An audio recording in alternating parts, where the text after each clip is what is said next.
ವಾಲ್ಮೀಕಿ ನಿಗಮದಲ್ಲಿ ಬಹುಕೋಟಿ ಹಗರಣ ಪ್ರಕರಣಕ್ಕೆ ಸಂಬಂಧಪಟ್ಟಂತೆ ಅಧಿವೇಶನ ನಡೆಯೋದಕ್ಕೂ ಮುನ್ನ ಬಿಜೆಪಿಯಿಂದ ಪಾದಯಾತ್ರೆಯನ್ನು ನಡೆಸಲಾಗ್ತಾ ಇದೆ. ಇವತ್ತಿನಿಂದ ಅಧಿವೇಶನ ಆರಂಭ ಆಗ್ತಾ ಇದೆ. ಅಧಿವೇಶನಕ್ಕೂ ಮುನ್ನ ಈಗ ಬಿಜೆಪಿಯಿಂದ ಪಾದಯಾತ್ರೆಯನ್ನು ಹಮ್ಮಿಕೊಳ್ಳಲಾಗಿದೆ.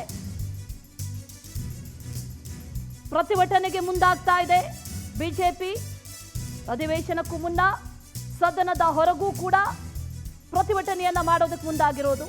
ಶಾಸಕರ ಭವನದಿಂದ ವಿಧಾನಸೌಧದವರೆಗೂ ಕೂಡ ಮೆರವಣಿಗೆಯನ್ನು ನಡೆಸಲಾಗುತ್ತೆ. ಬಿವೈ ವಿಜೇಂದ್ರ, ಆರ್ ಅಶೋಕ್ ನೇತೃತ್ವದಲ್ಲಿ ಜಾಥಾವನ್ನು ಹಮ್ಮಿಕೊಳ್ಳಲಾಗಿದೆ. ಈ ಜಾಥಾದಲ್ಲಿ ಅನೇಕ ಬಿಜೆಪಿಯ ನಾಯಕರು ಕೂಡ ಪಾಲ್ಗೊಳ್ತಾರೆ. ವಾಲ್ಮೀಕಿ ನಿಗಮದಲ್ಲಿ ಬಹುಕೋಟಿ ಹಗರಣ ಆಗಿರುವಂತಹ ಪ್ರಕರಣ ಆಗಿರಬಹುದು,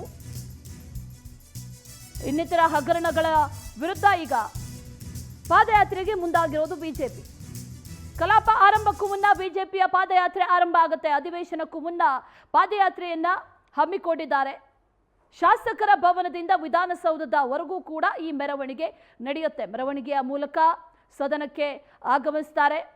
ಆರ್ ಅಶೋಕ್ ಜೊತೆಯಲ್ಲಿ ಬಿವೈ ವಿಜೇಂದ್ರ ನೇತೃತ್ವದಲ್ಲಿ ಈ ಪಾದಯಾತ್ರೆಯನ್ನ ಹಮ್ಮಿಕೊಳ್ಳಲಾಗಿದೆ.